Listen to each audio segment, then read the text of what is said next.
You've had a 7-day vigil here for 24 hours a day, and you're the leader of the Free Baluch movement. You've been protesting for a long time. What has been the impact of your protests up till now? See, before in the West, nobody knew. About 10 years ago, they didn't even know about Balochistan. They were busy in their own lives and their own politics and the war against terror. But as our friends have come here, they've talked all over Europe. Now people do recognize there's a problem in that part of the world, South Asia. And that problem is Pakistan. Everybody has to counter. The West is funding Pakistan against terror, but the base of all terrorism is Pakistan, a country which is created. Usually, a country which is created is they work for prosperity of their people. Pakistan is hell bent to destroy all its neighbors, to bully all its neighbors. That's why, and now we see China is doing the same. It has bullied its neighbors, now it's coming to Gwadar and it's stationing its Red Army over there. We cannot tolerate that. Pakistan keeps denying that it's a terrorist state. It keeps denying that it's not, hassling its people in Balochistan. It keeps denying every time. Balochistan is a place, there's not a single foreign journalist. How could objective news come out of that place? And 27 Baloch journalists have been murdered by Pakistani state just because they were telling the truth and informing the world what's happening. How could we trust Pakistan? And your issue has been highlighted by Narendra Modi and Sushma Swaraj at the United Nations General Assembly Council. Do you think the world is listening now? Yes, I think they're listening more. And they're listening to what Narendra Modi said. And he did a courageous thing, informing the world, talking about Balochistan. He's a real statesman. He's behaving like a statesman. And he should convince other states that Balochistan was never part of Pakistan. It was occupied by Pakistan. And we should make it clear. The recent surgical attacks by India carried out a few days ago, what has been the impact on Balochistan so far? Has there been more deaths? Has there been more abductions because of the attacks on the terrorist camps in Pakistan? It just happened 2-3 days ago. Still, we have not seen anything different. Although Pakistan has murdered a lot of Baloch people, hopefully it will have positive impact. Surgical strikes, long overdue. Not only by India, by America. They should go for surgical strikes all over Pakistan because there are thousands of these terror camps over there, breeding places of these jihadists. We should oppose all that. America should be at forefront against this. America is feeling quite concerned about the terrorist activities going on in Pakistan, and there's fear expressed by Hillary Clinton that the terrorist groups might get hold of nuclear bombs. And there would be a day they might get hold of nuclear bombs if America does nothing, if India does nothing. They have to do that. Only fear and concern is not enough. They have to be practical. They have to tell Pakistan, stop creating these jihadi groups. Stop just talking about Kashmir or Palestine. There are other places which have been occupied by Muslims, like Balochistan, like Kurdistan. And what about there was also an attack from Iran into Pakistan, but it landed in the area of Balochistan. Why do you think this has taken place? Iran has been given a go-ahead by Pakistan. Shell as much as you want in Balochistan, we won't say anything anyway. It's an occupied territory. So they're colliding on Balochistan. They're helping each other on Balochistan. And, what is the solution now that, the world is woken up and you will keep continuing to demonstrate, but, do you think China is going to back off? There's no other way. They have to back off, and international community should help us in that. They have to back off. They cannot go in this 21st century behaving like an imperialist Britain. They cannot do that. And it's not only danger for Balochistan. It's a danger for the whole of the world. And Gwadia port is quite an important port. It's a deep sea port. But with the CPAC, that's going to block off the trade route for other countries in that region, and it's going to be dominated by Pakistan and China. And that's the intent. They're trying to bully those states, neighboring states. They want to block other states to progress. That's the design. And we will stop that. We will do utmost with the help of international community to stop these kind of design. We won't get prosperity through these kind of roads and all, because this is a road for death and destruction of Baluchistan. Even the EU has given a stern warning to Pakistan to stop attacking Baluchistan. Now the world is saying what's happening. That's why we want some journalists with objective reporting from Balochistan. They do not allow foreign journalists. How could that be? Journalists need visa to go to Pakistan, and then they need another special permission to go to occupied Balochistan. How can that be? So what is the solution, and how long you're going to carry on with these protests now? Until the independence of Balochistan, and the world has, as you said, given a stern warning. They give another warning. After that, there should be action, like against Saddam Hussein. And is this going to be like global protests taking all over the world? Yes, it would be. Gradually, we will be protesting everywhere. And where have you been protesting so far? We have done that in Germany, in the United States, at the UN. So basically, in New York. So we will continue protesting all over. With me now is this young lady who's an active supporter for the freedom of Baluchistan, and she's been protesting and taking part, and she's been living in this part of the world. So how long have you been protesting? We are here from quite a week long ago, and we just want the freedom for Balochistan. As we can say that Balochistan was never part of Pakistan. It was like forced be with Pakistan. We were we are native nation. China is now investing in Balochistan, but I don't understand that how come they're investing without even our permission. That's our land. Balochistan is ours, and Pakistan is misusing. Pakistan army is misusing. They're missing our people. They're taking our people. So many missing persons in there. And we don't even hear from them whether they are dead, they are alive. Just bring them. Is there any court, any judiciary system? There's the women and children are suffering a lot as well. Yes, as you can say, even our brothers, our mothers as well. They've been raped. There's terrible. It's lack of maybe media over there, so nobody knows. But we are really thankful to Modi that he became our voice, and today we are here, and we will be here until we don't get the victory. We want the freedom. That's what we want, because Balochistan was never part of Pakistan anyway. So this is a crime to occupy someone's land. Do you still have family in Balochistan? Well, I don't really want to say because of security reasons, because I don't want my family be in trouble. So how worried about you with regards to the situation getting worse, or do you think it's going to get better because now Modi ji is highlighted? Because now internationally it is highlighted because of Sir Modi, and of course so many people as well around the world, they're becoming our voice. As you can say, media is here, CNN, big channels. We never saw a really big massive support from the world, and now we are really appreciating that you guys are here, everyone is here, they are supporting us, and then this is what we want from human being, because even though if I wasn't a Baloch, still I would come and be a voice for any nation. But I am a Baloch, I'm from Balochistan, and they all are from Balochistan. Some of the ladies are from England as well. So everyone is joining us, and we are here until I don't know when. But hopefully you can see our children are here starving as well. We don't get food. We don't care about anything. All we care is about our land. We want the freedom. Thank you for talking to me. You're welcome. Thank you. With me is now Bibi Matin Baluch, who is also part of this struggle for Baluchistan. Who do you represent? We have just established the All Baluch Women's Assembly in order to give a voice to Baluch women worldwide and to highlight the human rights violations being committed by Pakistan.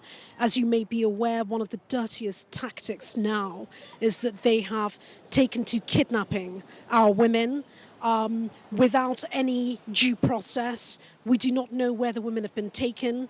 We do not know by whom they are being held.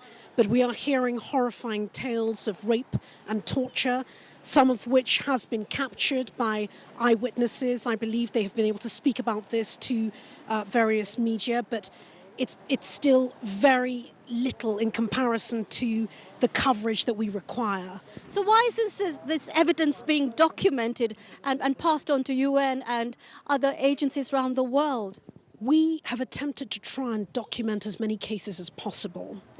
The difficulty that we are having is that the Pakistanis have literally created a media blackout for the whole of Baluchistan. No foreign media are able to enter.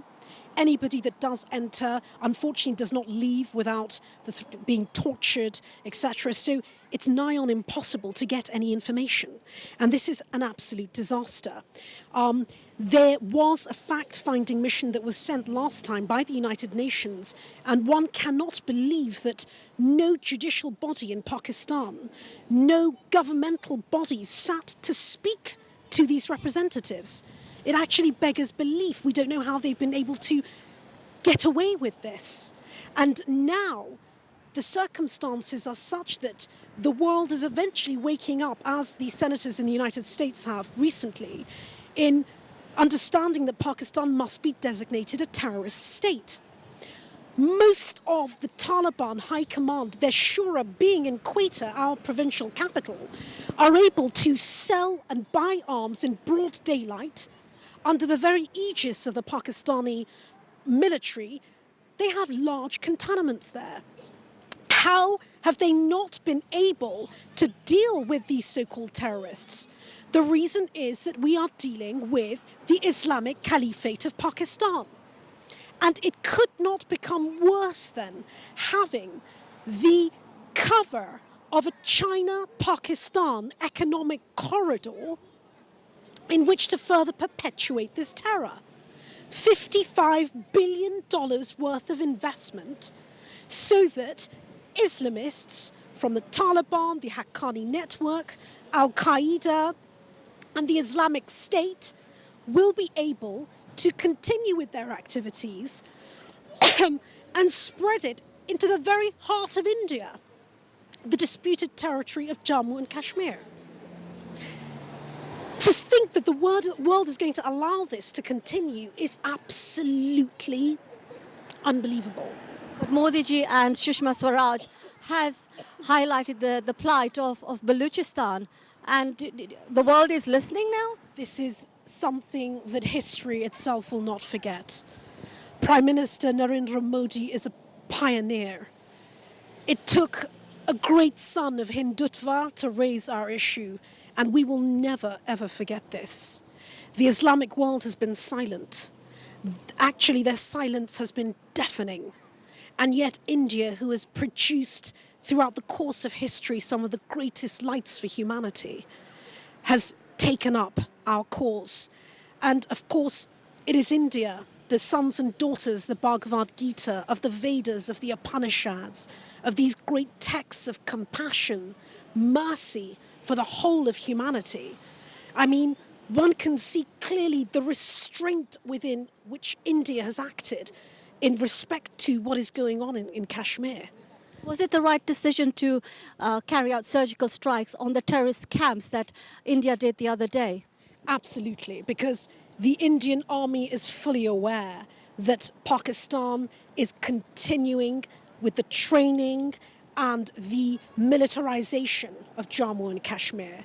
Generation upon generation are being trained with the ideology of the destruction and the Islamic conquest of Hindustan. This cannot be allowed to take place. Kashmir, historically, for thousands of years, this is Indian territory. They have absolutely no historical knowledge. The only history that they are fed with is jihadi ideology. And now they will have the thumbs up under Chinese protection to continue this. It's absolutely, it will be a nightmare. And The civilized world cannot allow this to take place. This will pose the single greatest existential threat to the Western civilized order. We have not seen anything on this level. And what is the level of disappearance and deaths with regards to women and children in Baluchistan? At the moment, we believe that 2,500 plus women have been taken into custody. There are children that have been taken into custody, children as young as 5 and 6. We are hearing horrifying tales of torture, cigarette burns, stabbings, cuts to the skin. Most of the dead bodies of the kill and dump policy are returned to us with Pakistan Zindabad etched across their faces, their chests. It's something horrifying. They are totally horrified by this idea that a secular, nationalist, democratic Baluch state will come into being. One which will be centered upon peace and goodwill to the entire human family. This is part of Baluchiyat, our code of ethics. And we have had it for thousands of years. This is why we have absolutely nothing in common with the state of Pakistan. What does Pakistan want? So Pakistan wants your land and not your people. Absolutely. They want Baluchistan without the Baluch. They want Baluch gas, but without the Baluch. They want to turn us into aboriginals on Baluch land. And we will not permit this to take place. And how hopeful are you that now you will get your independence? The intervention of India has been the watershed. It has changed absolutely everything. When India took up the plight of Bangladesh in their war of liberation, within a matter of a few years, they attained independence. And of course, we entertain the same hope.